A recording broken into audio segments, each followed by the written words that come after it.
நண்டு ரசம் மிளகை தூக்கலாக போட்டு நண்டை பக்குவமாக இடித்து வச்சா சளி இரும்பல் இருக்கிற இடமே தெரியாது. மழை டைமில் இந்த மாதிரி நண்டு ரசம் வச்சு கொடுத்தீங்கன்னா ஒரு குண்டான் சோறு கூட பத்தாது. ரசத்துக்கு தேவையான பொருளை இடித்து எடுத்துக்கலாம். முதல்ல மிளகு போட்டு ஒன்றும் பாதியமாக இடிச்சுக்கலாம். சீரகமும் ஒன்றும் பாதியமாக இடித்து எடுத்துக்கலாம். பூண்டு பச்சை மிளகா அதையும் இடித்து எடுத்துக்கலாம். நண்டோட காலை மிக்சியில் அரைச்சி அதோட சாறு எடுத்துக்கலாம். கழுவி வச்சிருக்க நண்டோட சென்ட்ரு பாட்டை ஒன்றும் பாதியமாக இடிச்சுக்கலாம். கைப்பிடி கருவேப்பிலை கொத்தமல்லி 2 தக்காளி கருவேப்பிலை கொத்தமல்லியோட சேர்த்து தக்காளியை கரைச்சி எடுத்துக்கோங்க. கரைச்சி வச்சிருக்க மிளகு சீரகம் பச்சை மிளகா பூண்டு அதையும் சேர்த்து தக்காளியோட ஸ்மாஷ் ஆகிற மாதிரி கரைச்சி விட்டுக்கோங்க. லெமன் சைஸ் புளியை கரைச்சி வச்சிருக்கேன். அதோட இப்ப கரைச்சதையும் சேர்த்துக்கலாம்.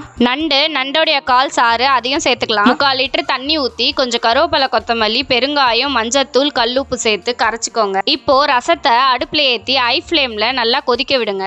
ஆலிப்ப சேர்த்த பிறகு ரசம் கமகமன் ரெடி.